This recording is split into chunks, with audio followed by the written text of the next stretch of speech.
Bom dia, povo que pedala! Hoje a gente vai dar continuidade a essa série que a gente está abordando sobre medos na cicloviagem. No vídeo passado, a gente falou um pouco sobre a manutenção da bike, né? Fiz um pequeno checklist ali do que levar, de que tipo de ferramentas e peças sobressalentes que são legais você ter numa cicloviagem, e também algumas dicas de onde conseguir conhecimento sobre como fazer a manutenção, né? E hoje eu queria abordar uma outra peça importantíssima do cicloturismo que também pode quebrar, que é você. A gente muitas vezes não tem isso meio como um tabu, né? Eu vejo que muitas pessoas, quando você fala em se precaver de um acidente, em levar um kit de primeiros socorros, aprender primeiros socorros, parece que a pessoa pensa assim: ah, não, você está atraindo coisa negativa pensando dessa maneira. Véi, na boa. Coisa negativa você vai atrair se você não estiver preparado para lidar com uma emergência, tá? Primeiros socorros, dentro de uma trilha, dentro de um lugar mais afastado, tem algumas características que são diferentes daqueles primeiros socorros em áreas urbanas. Por quê? A principal diferença é que você solicitar um resgate e o resgate te localizar pode demorar horas e às vezes dias para acontecer. Então, você tem que sim estar preparado para uma eventualidade dessas, para saber lidar com uma emergência médica quando o resgate não é assim tão evidente, né? Então é bom sim que você esteja preparado para lidar com emergências, sejam elas pequenas, médias ou grandes. Segundo dados do Corpo de Bombeiros do Estado de São Paulo, foram realizados em 2018 cerca de 5.000 atendimentos a ciclistas no Estado de São Paulo. Isso são dados de antes desse boom do ciclismo que aconteceu a partir de 2020 por conta da pandemia. Então é possível que esses dados agora sejam ainda maiores e que tendam até a aumentar, porque a bicicleta está crescendo, o uso da bicicleta, né? A gente vê que está crescendo de uma maneira exponencial. E então, vamos conversar um pouquinho sobre isso, tá? Antes de entrar na parte de equipamentos e procedimentos de atendimento, né, em primeiros socorros, vamos falar um pouquinho sobre a prevenção. A principal ferramenta de primeiro socorro sempre vai ser a prevenção. Então, os EPIs, né, o capacete, o óculos de proteção, a luva e o calçado são EPIs no ciclismo, tá? É importante lembrar de estar sempre com esses acessórios. A luva, por exemplo, protege você daquele movimento instintivo, né? De você vai cair, você esticar a mão, né? É a primeira coisa, a primeira reação que você tem na hora de uma queda é esticar a mão. E você vai ralar, se tiver sem a luva, você vai ter uma esfoladura até severa da mão, que pode ser uma coisa bem chata para você continuar pedalando, né? A passo que se você tiver com a luva, limpa a mão na bermuda e continua, sem problema nenhum. O capacete é uma questão bastante controversa. Para vocês terem uma ideia, o Código de Trânsito, na parte que ele aborda os itens obrigatórios para o ciclista, ele não aborda o capacete, tá? Só a questão do capacete dá um vídeo inteiro aí. Eu não queria entrar muito na questão do capacete agora, mas a questão do capacete em relação ao Código de Trânsito basicamente se você sofrer um atropelamento por um veículo, realmente o capacete praticamente não vai te ajudar em nada. Mas se você estiver numa trilha, se você estiver tiver um galho que bata na tua cabeça, já me aconteceu, uma queda da sua própria altura com uma bicicleta, o capacete sim pode fazer uma diferença entre vida e morte. Eu tive um colega na época que eu competia, isso lá nos anos 90, quando os capacetes que a gente usava eram só umas tirinhas de couro, não era uma proteção efetiva contra impacto. A função daqueles capacetes era mais evitar quando você caía, você raspar a cabeça, né? Você abria um corte, do que proteger do impacto propriamente dito.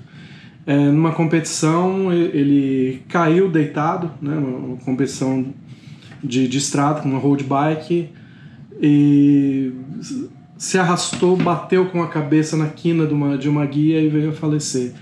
Então, o capacete sim faz bastante diferença. E o calçado protege teu pé, inclusive durante uma queda, se você eventualmente enfiar o pé dentro do raio da roda, ou mesmo na transmissão, pode provocar um ferimento razoável, tá? É legal pedalar de chinelo? Eu pedalo de chinelo? Mas tenha sempre em mente, né, que um tênis, um calçado fechado, de preferência um calçado até diferente desse, que estabilize um pouco o tornozelo, é bem interessante. Tá? Segundo dados do Corpo de Bombeiro aqui do estado de São Paulo, a maioria dos ferimentos que acontecem com os ciclistas são na cabeça, no braço e ombro e no membro inferior do joelho para baixo. Então aí você vê que faz sentido você pensar na proteção do teu pé. Tá? Entrando já na parte de um kit de primeiros socorros, tem algumas considerações. A primeira é que primeiros socorros são mais atitudes do que equipamentos. Aliás, praticamente tudo que tem dentro desse estojo, praticamente tudo que você precisa para um atendimento de primeiros socorros, pode ser improvisado. Mas por que é legal, em vez de improvisar, você ter realmente uma bolsinha, um equipamento focado nesse atendimento? Basicamente por duas razões. A primeira é que se você for fazer um autoatendimento, principalmente se você for fazer um autoatendimento, há uma chance de você estar nervoso, confuso e até você ficar pensando, o que é que eu vou fazer para improvisar uma bandagem triangular. Muito mais simples você abrir o estojo, já olhar para a bandagem triangular e usar essa bandagem, principalmente no auto-resgate. Mas se você estiver atendendo uma outra pessoa, nervosismo, a tensão do momento, pode dificultar essa memória da improvisação. Tá? Então, ter o equipamento correto agiliza o atendimento. Segundo, é que muitas vezes encontrar material limpo no meio de uma trilha é extremamente complicado. Se você está no meio do barro, no meio da chuva, deu um azar de ter um perrengue desses, e você precisa simplesmente de uma camiseta seca e limpa para fazer uma compressa num ferimento, pode ser bem difícil de conseguir essa camiseta seca e limpa. Tá? Então, um estojinho ali, você vai ter tudo protegidinho, o equipamento certo, disponível para você na hora do perrengue, limpinho, sequinho, bonitinho. Tá?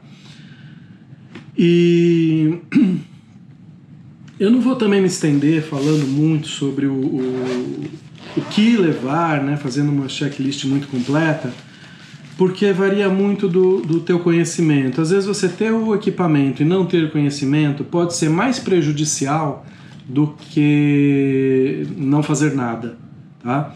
Então, minha primeira dica, procura um curso, né? Procura aprender com gente responsável aquilo que você pode fazer. Tá? E dentro disso, naturalmente, você já vai montar o seu kit em função das tuas necessidades, do teu conhecimento. Tá? Eu tive uma experiência militar na área de saúde, depois eu como jornalista também fiz alguns trabalhos em zonas de conflito e também sempre perambulei, desde que eu me conheço por gente, eu perambulo pelo mato. Então eu tenho um kitzinho que eu considero razoavelmente completo para lidar com as situações. Mas, por exemplo, né, isso aqui é um kit de torniquete. Se você não souber aplicar, não souber a fisiologia envolvida, né, como se comporta o organismo durante a aplicação de um torniquete, você pode provocar ou agravar muito uma lesão, tá? Então, é melhor não ter do que usar de forma errada. Agora, se eu fosse sugerir para você realmente um kitzinho mínimo, eu iria sugerir os seguintes materiais. Bom, aqui eu tenho uma sugestão de um kit ultra minimalista de primeiros socorros, que é bem baratinho e fácil de carregar em qualquer bolso, qualquer cantinho. E eu acho que vale a pena qualquer pessoa, sempre que vá para qualquer atividade outdoor, aí, seja fazer uma trilha, seja pedalar, é sempre legal ter esse kitzinho acessível a você. Outra coisa, se você estiver em grupo, é legal que cada um tenha o seu kitzinho, porque pode acontecer um acidente quando um está longe do outro. Pode acontecer que você atenda uma pessoa e depois a outra pessoa se machuque no meio da confusão, naquela tensão que é provocada pós-acidente, alguém mais pode se machucar. É uma coisa que a gente vê com frequência acontecendo. Então, é importante que cada um carregue o seu kitzinho e que a pessoa seja atendida com o seu kitzinho e não com o kit de quem vai socorrer a pessoa. Deu para sacar? Né? Então aquela pessoa que foi atendida vai ficar ali esperando chegar o socorro, a outra pessoa que saiu para ir buscar o socorro, se eventualmente acontecer alguma coisa com ela também tem um kit. Né? Basicamente isso. E o que é esse kit em si? Primeiro, uma manta aluminizada. Isso aqui faz muita diferença no atendimento à hipotermia, a uma insolação. Você pode tanto proteger a vítima do frio como proteger a vítima do calor, gerando uma sombra, fazendo um toldozinho, protegendo com uma sombra. E principalmente para evitar o estado de choque, né? Se a pessoa teve um sangramento, você pode prevenir um choque volêmico, um agravamento de uma situação, simplesmente mantendo a temperatura da vítima. Se você já viu um atendimento de primeiro socorro, você vai ver que isso aqui é padrão, a pessoa sempre recebe uma manta, ela é sempre protegida por uma manta. Outra vantagem é que você pode estender essa manta. Se você estiver no meio da terra, no meio da lama, você pode criar um ambiente limpo para realizar o atendimento. Também ajuda a barbaridade quando você está no meio de uma chuva, no meio do barro. Então aqui você consegue criar uma área limpa, com tudo visível para trabalhar. Né? Terminou de fazer o curativo, de prestar o atendimento, você embrulha a vítima e ela vai permanecer aquecida. Tá? Fundamental. Botei um rolinho aqui, tá? O ideal é que você tenha 2 rolinhos de ataduras, porque você pode não só enrolar um curativo com uma atadura ou fazer uma imobilização com a atadura, mas usar a própria atadura para fazer uma compressão para parar um sangramento. Então você pode botar uma atadura, fazer essa compressão e enrolar com uma segunda atadura. Botei uma aqui, mas é legal ter 2. Só a título de curiosidade, eu carrego também um outro tipo de atadura, que é uma atadura de uso militar, própria para grandes ferimentos, tá? Mas se você não sabe, volta àquela questão, se você não tá acostumado a usar esse tipo de equipamento, ele pode mais atrapalhar do que ajudar. A bandagem triangular, tanto para fazer uma imobilização de membro superior, como eu falei para vocês, é muito comum, né, nesse reflexo de estender a mão para se proteger da queda. Você pode ter lesões no pulso, no braço e até no ombro. Então esse tipo de bandagem é muito usado para qualquer lesão que você tenha que fazer uma imobilização de membro superior. E também ela é muito útil para ferimentos na cabeça, para prender uma bandagem na cabeça. E por fim, um apito. O apito pode te ajudar muito ao grupo de socorro te localizar no meio de uma trilha, no meio do mato. Você pode, se você ficar gritando, pedindo ajuda, logo você vai ficar sem voz, mas o apito é uma coisa que mesmo fraco você pode usar durante horas, tá? Então o apito é kit obrigatório também, tá? Se você quiser sofisticar um pouquinho mais essa turminha aqui, esse kitzinho básico, você pode acrescentar um rolinho de esparadrapo, vai te ajudar a fixar sem ter que ficar dando nó, cortando, né? É mais prático. Gaze, essa aqui, eu selecionei essa aqui porque ela é uma gaze não adesiva, tá? Então você vai colocar ela no ferimento, depois na hora da troca do curativo, ela é muito mais fácil de sair, tá? Carrego também alguns tubetes de soro fisiológico para limpeza de olho. Basicamente, se entrou uma coisinha no olho, você esguichar o sorinho. Para algum cortezinho, às vezes meio profundo, você pode esguichar, né, para ajudar a tirar uma sujeirinha, alguma coisa que esteja dentro de uma terra, alguma coisa que esteja dentro de um corte, né? Embora isso você possa fazer perfeitamente também com a garrafa de água, né? Principalmente se você usar uma garrafinha plástica, aquele jatinho, né, aperta e joga um jatinho sobre o ferimento para fazer a limpeza, retirar alguma sujeira que esteja dentro do ferimento.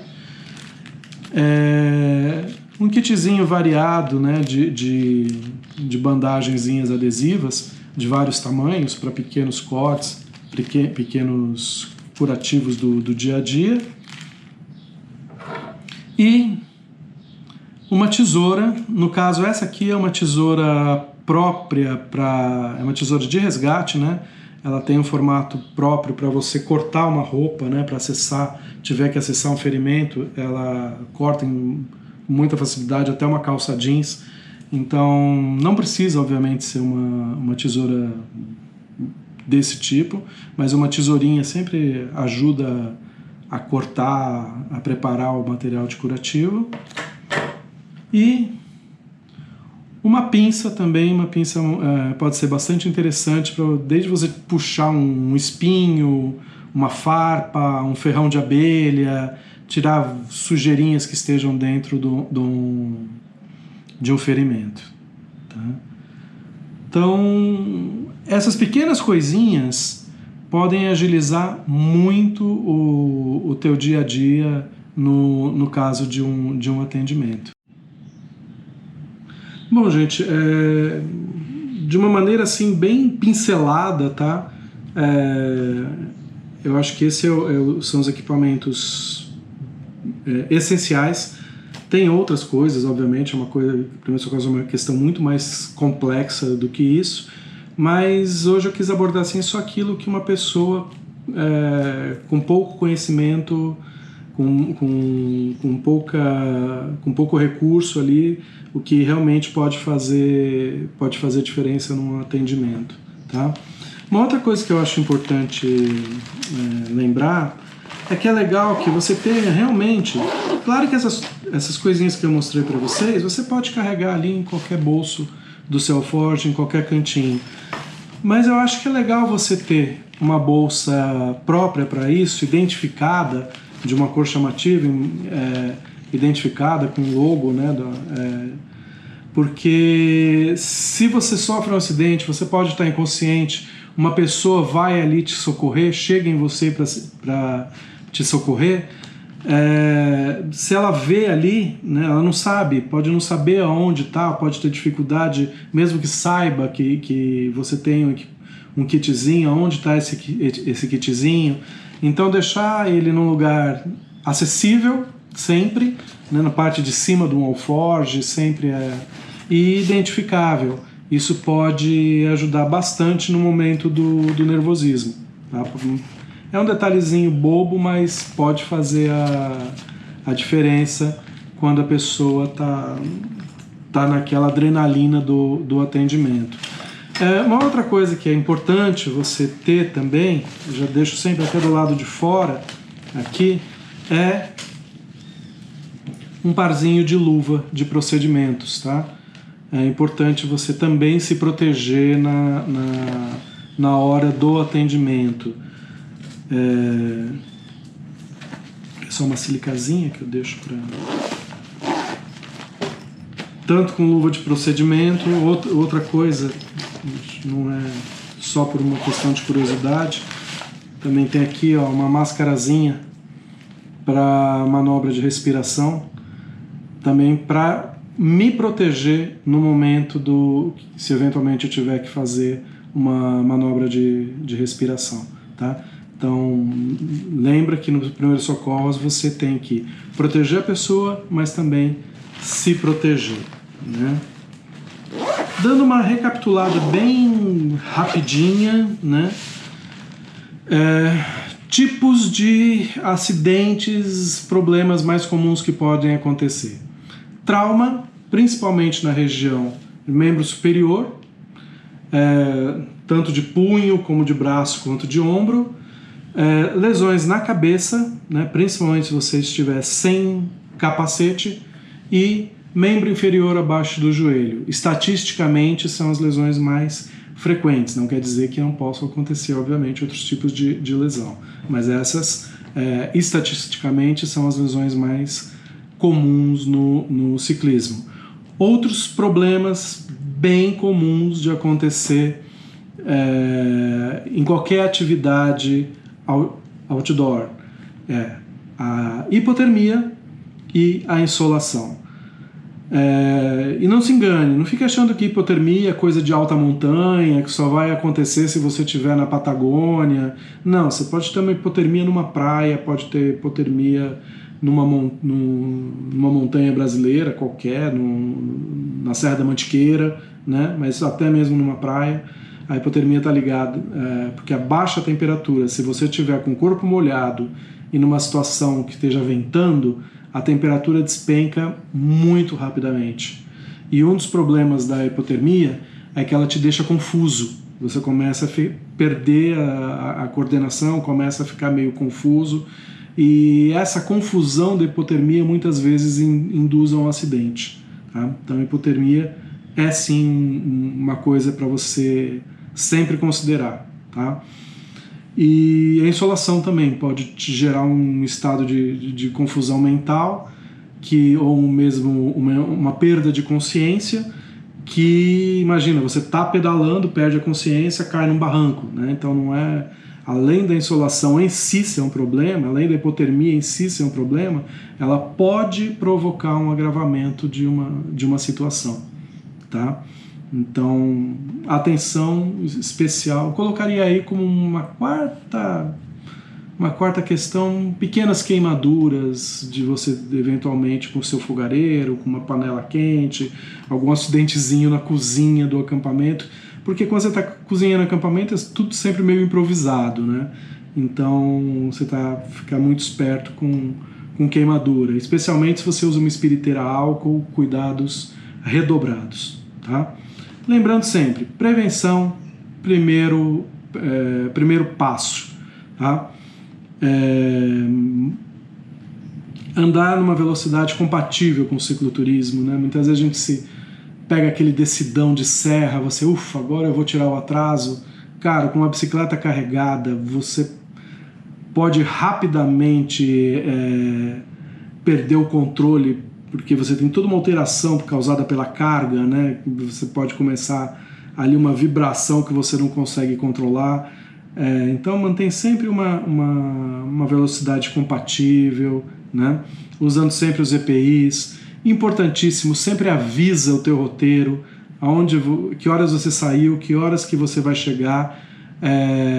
Tenha sempre uma pessoa notificada, principalmente se você está sozinho, tá?